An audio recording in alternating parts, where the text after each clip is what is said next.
The Trump administration claims we've been at war with Iran since 1979, and we are now finishing it.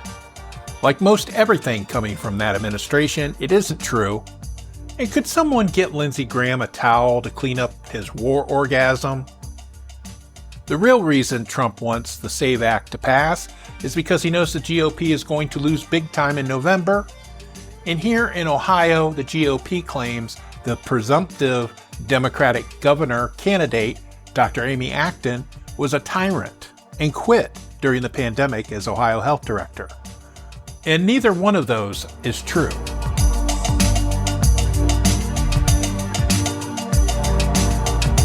This is Secular Left with Doug Berger, an independent, religion-free, progressive viewpoint on topics of the day.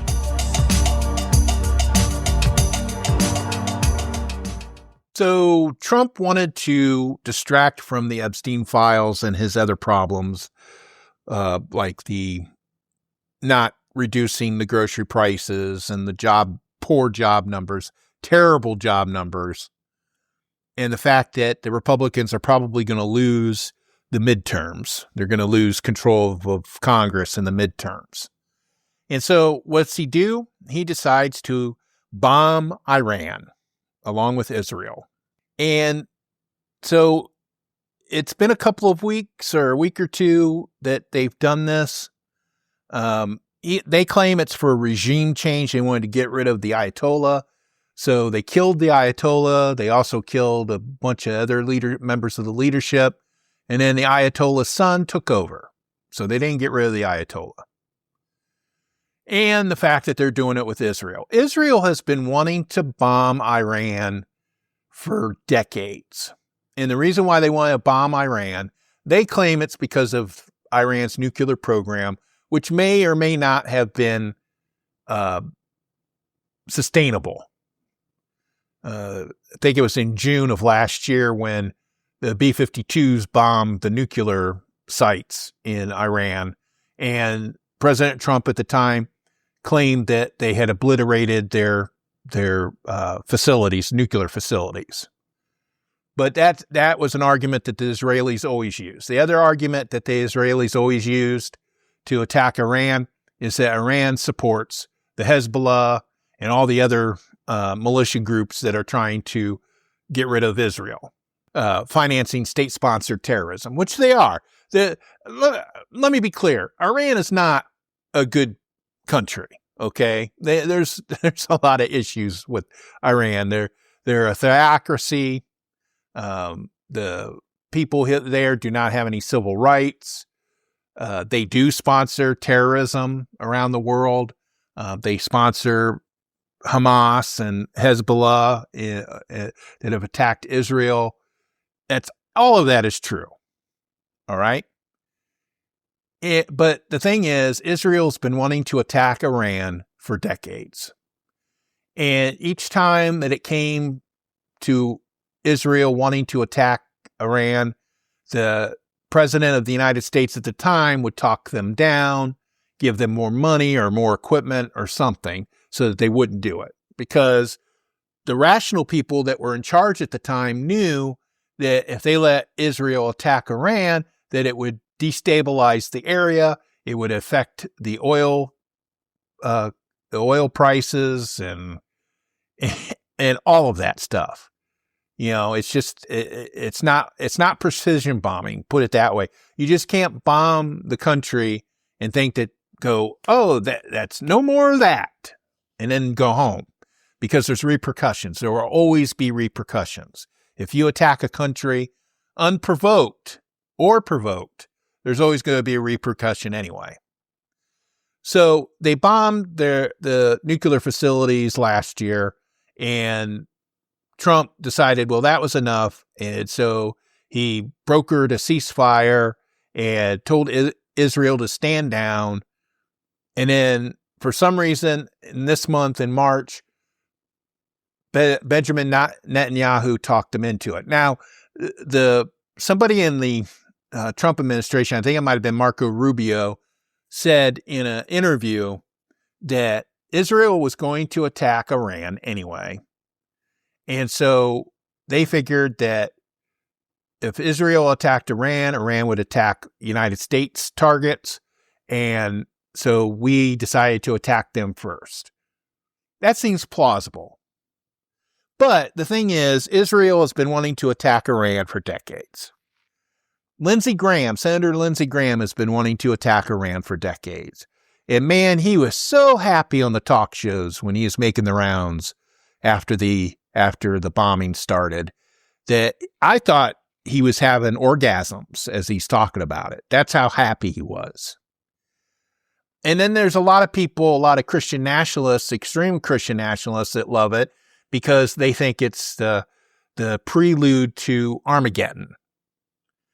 And that is what happened recently when somebody reported, a military person reported to the military religious freedom organization that one of the commanders said that this attack was bestowed by God and to bring on the second coming, etc., Armageddon. That's bad news. You don't want to hear that when you're talking about somebody that's got heavy ordnance and guns. You don't want to hear that this is for God, we're going to do this. Because the Iranians, they're Muslim. Isn't God on their side too? See, that's what happens when you start doing this bullshit with religious violence. Okay. So that's going on. And basically, one of the things that I think it might have been Pete Hegseth started it, and it kind of got spread throughout the Trump administration when they were responding to it. They were talking about how we had been at war with Iran for 47 years. 47 years ago, 1979, after the Iranian revolution, they stormed the U.S. embassy and took hostages and held them for 400 and some odd days, 444 days, something like that. And so Trump people are saying, well, we're just finishing it.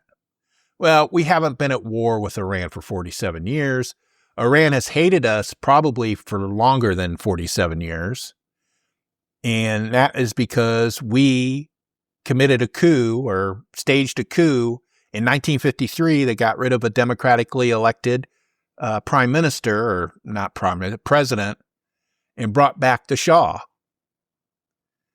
and installed him as ruler of Iran. So I probably could go into detail and explain everything, but I saw this video clip from Mehdi Hassan of Zito talking about it, and he's going to explain it better than I can. Can you refresh our memory of the last time the U.S. attempted regime change in Iran? So the major regime change, you have to go back even further than 1980. With the year that we don't talk about enough in Western media, but which every Iranian knows, is 1953. In 1953, Mohammad Mossadegh was the democratically elected left-wing prime minister of Iran. This was the height of the Cold War. This was the Eisenhower administration. Anyone who was vaguely left was seen as a secret communist ally. And the CIA, the Dulles brothers and co. went in and with the British did a coup, took him out, engineered fake protests, and toppled Mossadegh and brought back the Shah, the royal ruler, the king of Iran. By doing that, they not just set Iran's democratic development, secular development behind, they then precipitated, something like 16 years of autocracy under the Shah. The Shah was a secular ruler. He was a pro-Western ruler, but he was a brutal ruler. His secret police was feared throughout the Middle East. And by 1979, the Iranians were ready for a revolution. Now, that revolution wasn't supposed to just be religious. Let's be clear. There were many, many factions. There was the left. There were the trade unions. There were also the Islamic parties and Ayatollah Khomeini, who led the revolution from France and returned as a conquering hero and then stamped out the other parts of that coalition. But that Islamic revolution in 1979 was precipitated by our coup in 1953. The word blowback that you often hear was a CIA term invented precisely to describe what happened after 1953, the unintended consequences of our dumb and illegal interventions in the Middle East. It led to the very regime we're now fighting with, which has been in power for over 40 years. And then, of course, the Khomeini comes to power in 79, and immediately we back Saddam Hussein against him in an illegal Iraqi invasion of Iran. And, of course, he takes American hostages because of the Iranian-American hostilities and the perception that America is behind the Shah. And then Jimmy Carter's presidency partly fails as a result of that, the failed hostage attempt to release the hostages. There's many reports over the years that Ronald Reagan was secretly telling the Iranians not to release the hostages. You then have Iran-Contra in the 1980s, where we're actually facilitating weapons going to Iran in order to fund another illegal war of ours in Nicaragua. So we have a very long and sordid history with Iran. I haven't even got to the airliner that we shot down in 1988, killing hundreds of Iranian civilians that we never really apologized for. And of course, the Iranians have targeted Americans across the Middle East in, attacks, kidnappings. As we talked about in Iraq, it has been a horrible relationship. But you have to go back to 1953. I know we don't like doing history in the United States. I know we have short memories. We have the memories of goldfish in this country. But in the Middle East, they have quite long memories. So that is the history of the United States and Iran. This is not going to help relations at all. Bombing them and killing all those school children in that school that we bombed, that's not going to help things at all. And so Israel is using the opportunity to bomb the crap out of southern Lebanon, to go after Hezbollah. And so that bombing in southern Lebanon triggered a Lebanese gentleman who was a naturalized citizen, and he drove a truck into a synagogue near Detroit on Wednesday, the 12th, March 12th, which was very scary. Luckily, none of the teachers or children there was a school there too. They weren't injured or anything like that. There was a security guard that got injured.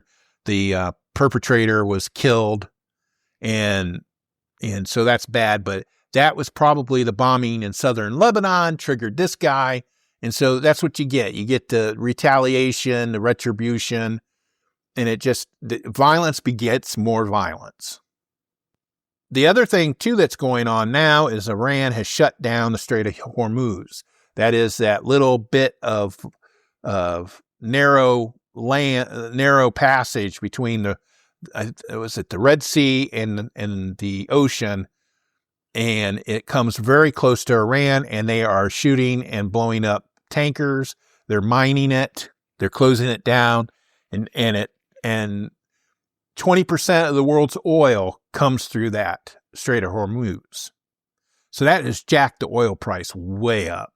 Trump is flailing. He doesn't understand how his Venezuelan playbook did not work with Iran.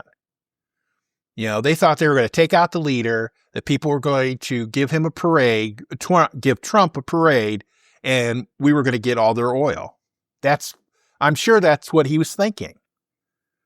And that's not going to happen. And Israel's giddy because they get to do what they've been wanting to do for decades and get revenge on the nation that's been funding all the terrorists that have been killing Israelis over the decades. So he's really dug a hole for himself. Trump has really dug a hole for himself because we're not going to be able to extract ourselves out of this anytime soon. And there's some MAGA people that are upset because he ran on the fact that he was going to not start any wars. And here he goes starting a war. And it's obvious why he did it. He's having problems at home and he's trying to distract it. But the fact that he ran on that and then he totally changed his mind is something to behold. And then the other thing that really caught my eye that kind of gave me a chuckle is that Russia is giving Iran targeting data for U.S. troops for the Iranians to hit. Our Trump's buddy Putin is helping the Iranians attack America. Oh, it's just choice. It's just so much choice. My guess is that that's Putin's revenge for the United States assisting Ukraine. That's my guess. So we don't know how that's going to happen, but I wanted to kind of clarify the history of the conflict between Iran and the United States and how it really is the United States' fault that we've come to this point, and now it's just making things even worse.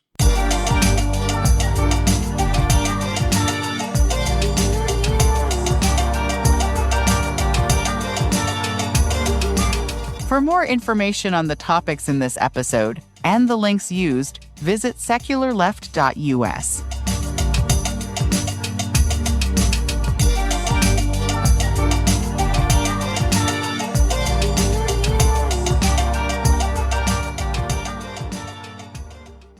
So President Trump knows that he's in trouble for the midterms because you have an unpopular war. He started an unpopular war.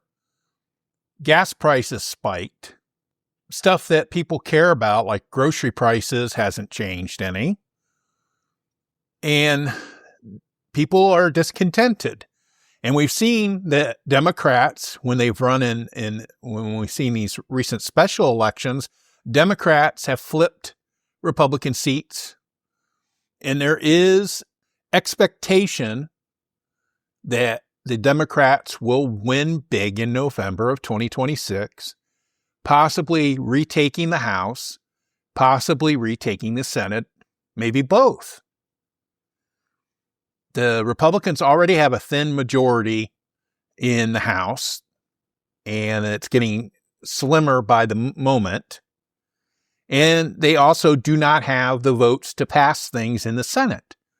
Even though they have a majority in the Senate works on that rule that you have to have 60 votes to pass anything, because you have to be able to get away from a filibuster.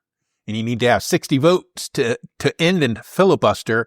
So basically they won't pass anything unless it gets 60 votes. Unless you've agreed beforehand to waive that, and usually they don't, because both parties want to have that tool in the shed, even though it's not part of the Constitution. But that's another episode. We'll talk about that for another episode. So one of the bills that Trump is pushing to try to, he tried gerrymandering, forcing red states to gerrymander, and that is kind of hit and miss. He didn't kind of win a lot of that. And then California came back and gerrymandered against him. And so that kind of was a wash. The other thing that he's trying to do is he's trying to relitigate his loss in 2020. He had his personal FBI people seize ballots in Georgia, which he claims that he won in Georgia and it was stolen from him. And he just recently had the Department of Justice ask for the election data from 2020 from Arizona. And it just so happens that Arizona was a hotbed of conspiracy theories about the election, so much so that the Republican majority in the state legislature in Arizona had brought in a third party called the Vote Ninjas? I forget what the name is. Ninja something. To come in and audit the election. And they came away with the same answer, that Trump lost Arizona. Well, Trump doesn't believe that. So he wants that data. He wants to take that data too.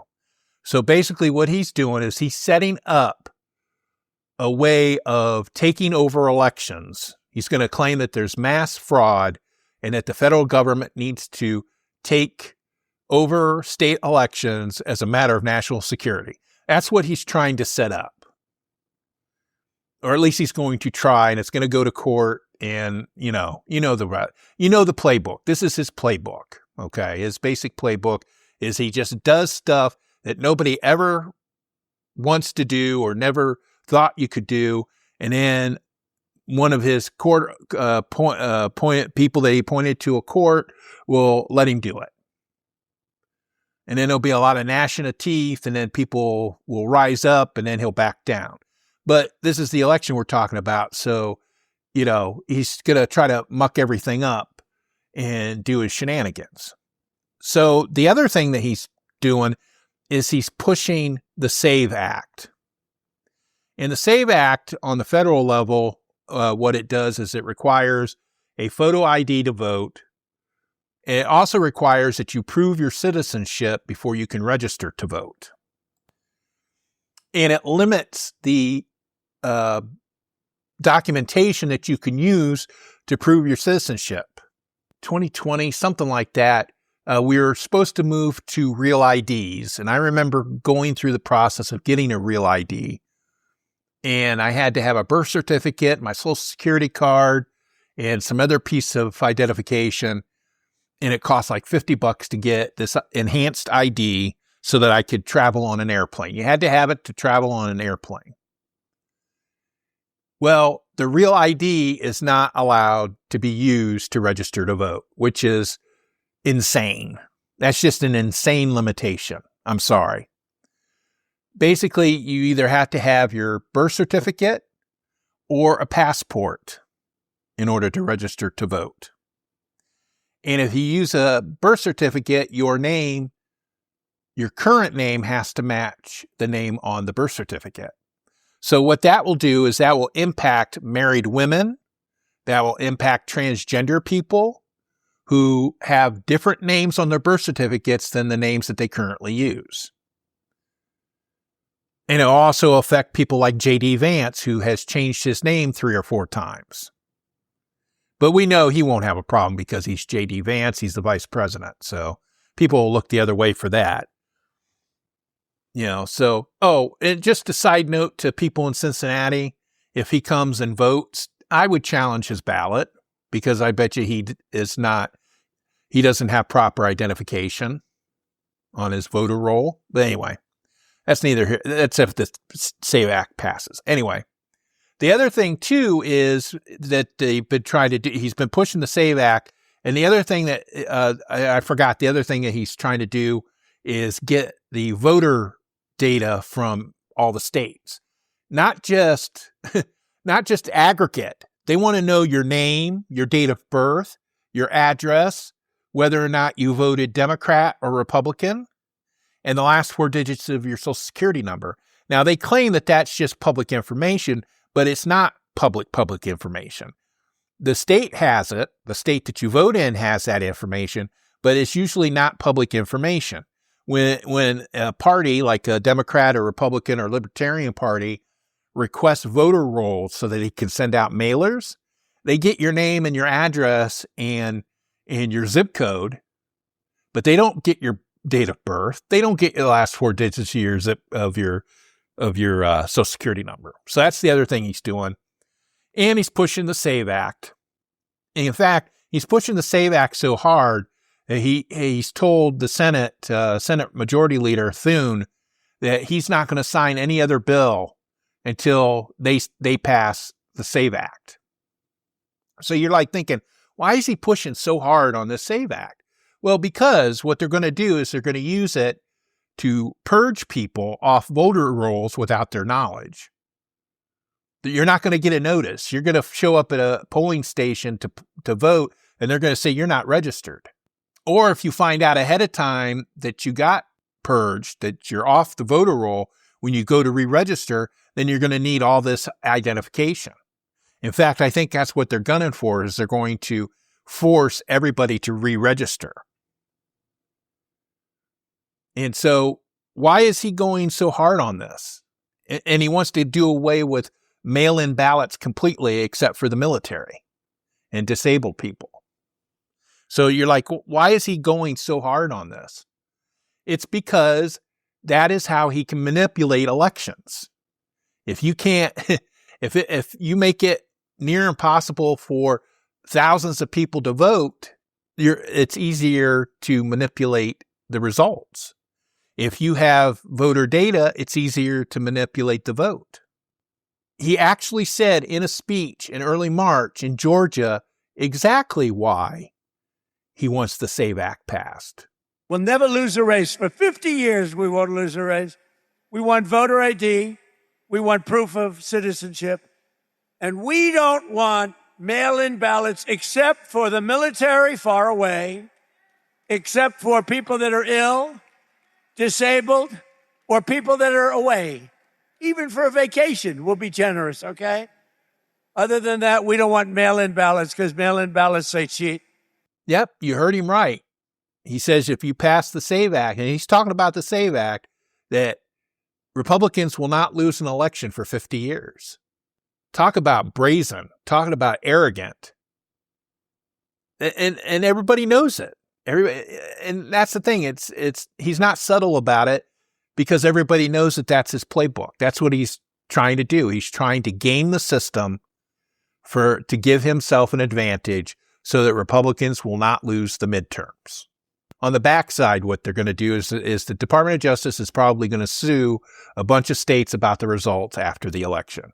So basically, I don't know if people remember listening to this podcast. I don't know how many people remember the Gore v. Bush Supreme Court case about the Florida recount in the 2000 election.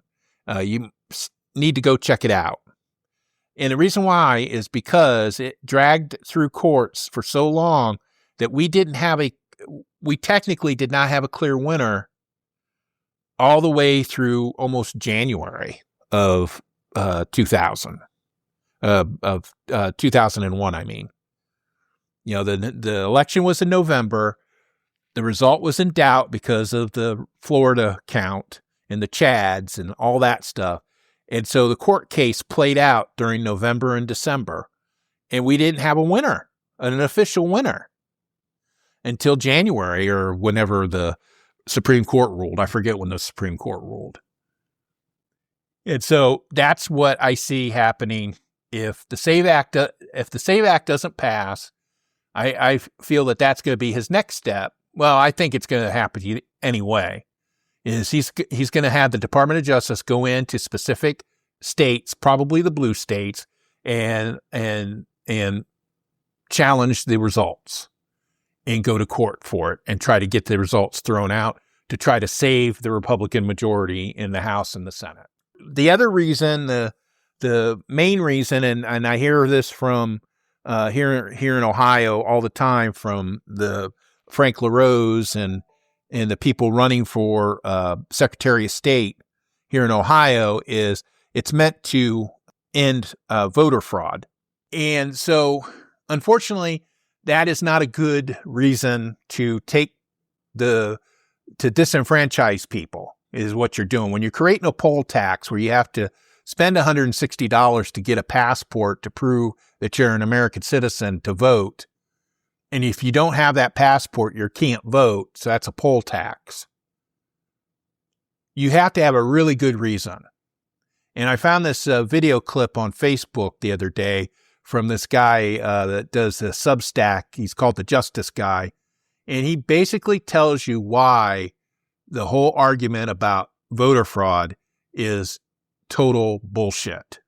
The SAVE Act is unconstitutional, and I can prove it to you with numbers in the next 90 seconds. And I have a deep dive on this one in my Substack, but to start, you have to understand that the Supreme Court uses a test called strict scrutiny in cases like this one, which answers the question, is the government's interest in solving a problem big enough that it justifies using a law that limits a constitutional right? In the case of the SAVE Act, the question would be, does the government have a big enough need to prevent non-citizens from fraudulently voting that it justifies the potential disenfranchisement of people who have an actual right to vote? And to figure that out, you can compare the size of the problem the government is solving, which is non-citizens voting, and the size of the problem the solution proposed by the government actually creates. So the first part of our question is, how many non-citizens vote? And to find out, we can look at probably the most extreme study conducted by the Heritage Foundation, which incidentally is the same group that created Project 2025 and supports the SAVE Act, collecting and documented instances of voter fraud since 1982. So over that time span, the Heritage Foundation was able to document a whopping 1,513 cases of voter fraud. But that's over a time span of 43 years, and during that time, Americans cast about 5 billion votes. Oh, and also, those 1,513 fraudulent votes were mostly cast by citizens, because the total number of votes cast by non-citizens is 68. Most of them cast in error and not through fraud. 68 over 43 years. That's 1.6 cases per year. That is an incidence of non-citizen votes of 0.00000136%, according to the Heritage Foundation. So now that we have the size of the problem the government is solving, let's compare it to the size of the people whose constitutional rights will be compressed. There are about 22 million people who would have a hard time complying with the SAVE Act in order to vote. But let's even drill that down to the single most vulnerable class, and that is economically disadvantaged citizens who do not currently possess proof of citizenship, and that group is made of 3.8 million people. Yes, almost 4 million voters could be disenfranchised and prohibited from voting to ensure that we prevent 1.6 ineligible votes from happening. Dear American voter, this is not about preventing fraud. This is about preventing the other side from legitimately winning.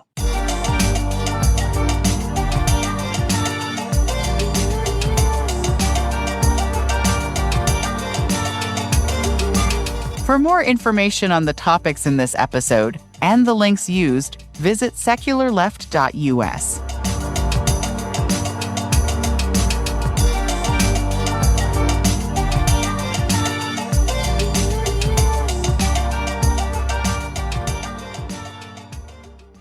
The primary for Ohio for the 2026 election is May the 5th. And we have a pretty competitive race for governor. We currently have, on the Republican side, we have Vivek Ramaswamy, who is running as a Republican. And he has chosen Ohio Senate President Rob McCauley as his running mate, and Rob McCauley is from Northwest Ohio, and he lives in Napoleon. And then we have Casey Pooch. He is running as a Republican, and he has chosen Kimberly Georgeton as his running mate. Casey is from the Perrysburg area. And then there's Appalachian businesswoman Heather Hill is running as a Republican, with Stuart Moats as her running mate. And entrepreneur Rena Turner is running as a Republican with Jalen Turner as her running mate. Huh, that's interesting. She made headlines in 2020 after being accused of attempting a citizen's arrest of Ohio Governor Mike DeWine, so that means she's probably an anti-vaxxer. And then running under the Libertarian banner is former Honda worker David Kissick, and he's running with James Mills as his running mate. And so for the two major parties, like how the Republican situation is going to work out, is many people think it's going to be Vivek Ramaswamy because he's going to get the endorsement for Trump if he hasn't already. I think he did. And Rob McCauley is running with him as for the lieutenant governorship.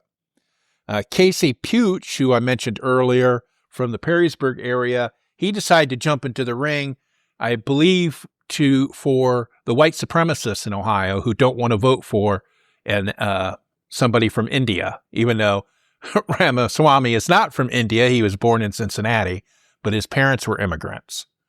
And so Casey Pooch, Putsch, P-U-T-C-H, I don't know how to pronounce it.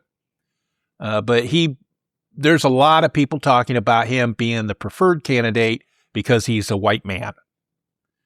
And then Heather Hill, Republicans won't nominate a woman. I'm going to tell you right now, they just won't. And of course, then the Libertarian, he's going to take in the November election, if he makes it to the ballot in November, he will take votes away definitely from the Republican side. So, and on the Democratic side, the only main Democrat that's running, there's no other Democrats running, is Dr. Amy Acton. And she is running with David Pepper. And he's the former chair of the Ohio Democratic Party. I believe he's been in state elective office previously, but I can't remember what office he held. But he's a known quantity. So that's how it's shaping up. It's very competitive. I saw a recent poll that came out this week showed that Amy Acton was ahead of Ramaswamy in a poll. So it's still early, and it was kind of within the limits of the error rate. So it could be essentially tied, but it showed that she had a couple of points on him. And, of course, Ramaswamy has his problems anyway because he's connected to Trump. He also believes that they should get rid of income taxes. And then, of course, we've got these Republicans that are trying to get a ballot measure on the ballot to do away with property taxes. So, of course, Ramaswamy doesn't have an answer as to, well, then how are we going to pay for things like the fire department and the police department if we don't have taxes, if they do away with taxes? But, you know, they don't think about stuff like that. You know, especially Ramaswamy, he's a tech bro. He flies around the state in his private jet. So that's it. Anyway.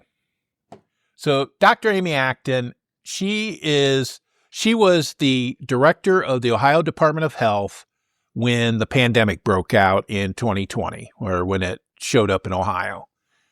And she was the one that signed orders that kept people at home, that did the lockdown, and she appeared with the governor in their daily press briefings as they talked about the numbers of people that were catching it, that were hospitalized, and how best to mitigate it.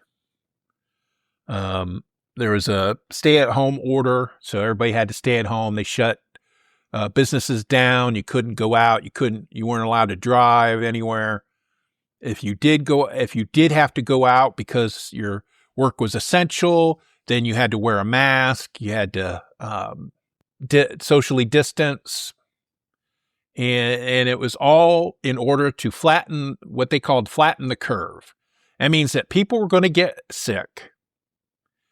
But if enough people did these mitigation behaviors like staying at home and wearing a mask, that it would lessen the number of people that eventually got sick and had to be hospitalized. And at the beginning of the pandemic, there wasn't any vaccines. Nobody knew anything about this virus. They didn't know. And now, with hindsight, we know that it mutated and there was variants and things like that. But we didn't have a vaccine. So that's the things that you did. I remember staying at home with my family and not leaving the house. And if people would come to the door, being very cautious, making sure we had masks on. We did drive to go to the store because the stores were open, and doing the 6 feet social distancing and all that stuff. I remember doing that. Well, there was a segment of the population at the time that hated the lockdown, especially when it went on for 2 or 3 months. They thought that was too long. There was people who thought that they knew better for medicine. They thought that the state was overreacting, and that since they didn't know anybody that got sick and they weren't sick, then why should they stay at home? You know, because they didn't understand a pandemic. They didn't understand the virus. You know, the main thing about the COVID-19 virus was that you could be a carrier of that virus, and you could get other people sick, and you wouldn't be sick until much later. And so we had a lot of anti-vaxxers. I have a picture somewhere in my files of protesters at the State House pounding on the door, demanding that the stay-at-home order be lifted. There were armed people that stayed outside Amy Acton's home in Columbus to protest. And the other people that protested were Republican state legislators, including Rob McCauley. In fact, Rob McCauley was so against the lockdown that he worked with another senator to introduce a law. It was Senate Bill 311 that would have removed the power of the health director to issue those kind of orders. That it would have to go through the state legislature. They would have to approve it before it would become official. Luckily, Mike DeWine stuck to his guns and stuck to the science and vetoed that bill. And that was in June of 2020. And that was the month that Amy Acton resigned as the state health director. So Rob McCauley's running for lieutenant governor, so he's supporting Vivek Ramaswamy. And he comes out with this image on Facebook the other day that caught my eye. And he posted it on March the 4th.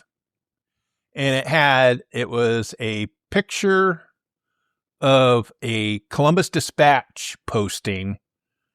And it was a letter to the editor somebody had written. And it had a picture of Dr. Acton with Governor DeWine during the pandemic. And the title of it was, I won't trust Amy Acton. She has stolen fair shots from Ohioans. Now, it was a letter to the editor. I don't know who wrote that letter to the editor because I didn't look at it. But it was interesting that Senator Rob McCauley posted that. And then he wrote on his blurb, she failed. Many lost everything they worked for. Then she quit. So that's the main attack line that these Republicans are using against Dr. Acton. All right. First, that they say that she is a tyrant, a dictator, akin to Attila the Hun. There's also some people during the pandemic in the 2020 that compared her to a Nazi, even though she's Jewish. Talk about, and they also talked about her being part of a world domination or something like that. It was an old Jewish trope. So they're slinging anti-Semitic insults at her. These are people, I think one of these people that said that stuff is not in the State House anymore, but most of them were still in the State House. So that's the attack line. They're saying she failed and she quit. And she did resign, but she didn't quit. She resigned for an ethical reason. Because at the time, in June of 2020, she was getting very intense pressure from the state legislature to rescind her stay-at-home order. They wanted to open things back up because, again, they denied the science. They just said, we've been in a lockdown long enough. I am not sick. My friends aren't sick, so it's over. Let's get back to work. Let's go back to normal. Since she was the one that had the sole power to sign these orders, they wanted her to rescind the order. And she refused to do it.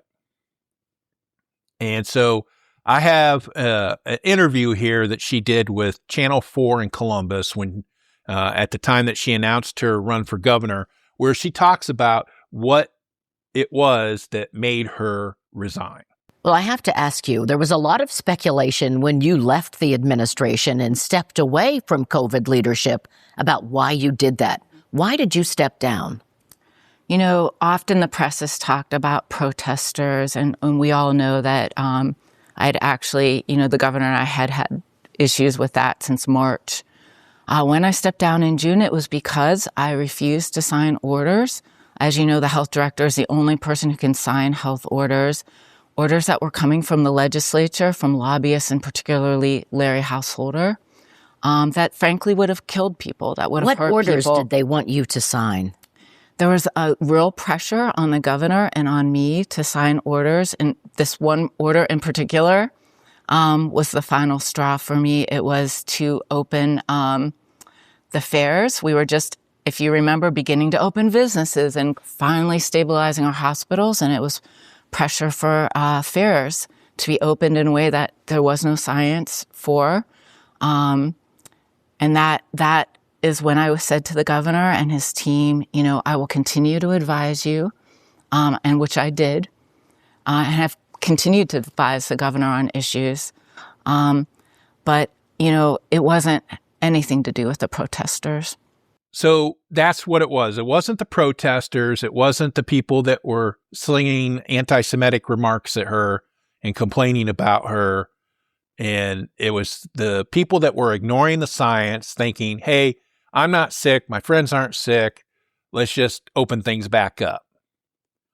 And so she did modify the order so that people could leave their house. But they still had some things that were closed, like some schools and amusement parks and things like that. And so that's what the what she says Larry Householder wanted her to do was to sign an order to open up the fairs, the county fairs. And she was like, that's just too much. And so she resigned. So she was basically forced to resign because they wanted her to do something that she didn't feel ethically able to do, which is good on her. Good on her. She remained as an advisor to the governor for much of the rest of the pandemic, but she worked on other projects. And it's interesting to note that after she resigned and they got another health director that was more pliable, and Governor DeWine lost his nerve, basically, and gave in more and more, so that a lot of the orders got rescinded or changed and lessened. And it's interesting to note that the amount of deaths associated with COVID shot up dramatically after Dr. Acton had left, after she was no longer the director of health. And that can only mean that because Ohio, which was leading the way at the very beginning, because some legislators ignored the science and got tired of the lockdown, they caused the deaths, needless deaths of many Ohioans because they got somebody to rescind the health orders, most of the health orders. And one of those persons was Senator Rob McCauley. So he may not trust Amy Acton. He may think that she quit, but it was because of his leadership in the Senate that caused the death of thousands of Ohioans needlessly, because he supposedly didn't get sick and he didn't know anybody that got sick, so he thought that the medical science was full of crap. And so that's what I wanted to do, is bring that up. And it just gets me, that these Republicans are saying how much of a tyrant Dr. Acton was while she was director of health during the pandemic, but then they say she quit. They still haven't taken responsibility for the over 20,000 Ohioans who needlessly died during the epidemic. And it was lucky that Macaulay's bill that would have put the legislature in charge instead of the health director. Luckily, DeWine at least had a backbone enough to veto that, and then it didn't get overridden, because it could have got overridden, but it didn't. And it's just ridiculous that these Republicans still think this way 5 years later. They were on the wrong side of history. They're always on the wrong side of history. They're on the wrong side of the pandemic. The belief about the pandemic. Dr. Acton was correct for everything, pretty much. And so one of the articles I was reading said that people were complaining because she was wrong at the very beginning. It's like, yeah, there was a lot of people that had a lot of wrong information because we didn't know anything definite. That's why we had the lockdown. That's why we had the stay-at-home orders, because we didn't know what this infection would do, this pandemic. And then once the information became clearer in the path to move forward, and then we finally got the vaccine, then things started turning around. And now when people get COVID, unless you have complications, like if you have COPD or kidney problems or something like that, you're less likely to be hospitalized and you're less likely to die now, because the science solved the problem for the most part. But you still have people like Senator Rob McCauley who think that they know better than a doctor, a medical doctor, who had all this training and all this education. They think that they know better. And those are the people that I do not want leading the state. I do not want ignoramuses. We see that in Washington, D.C. with Trump. He's a moron. And that's what you get. The stuff that's going on now is what you get when you have a moron in charge. And Senator Rob McCauley is a moron. Thank you for listening.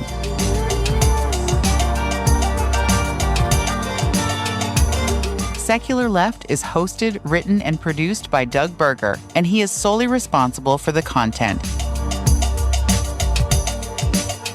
Our theme music is Dank and Nasty, composed using the Amplify Studio.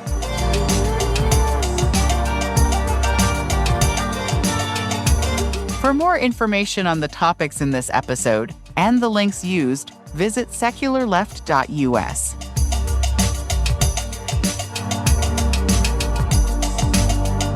If you want to support the show, share it with your friends or visit our merch store at secularleft.us/shop. See you next time.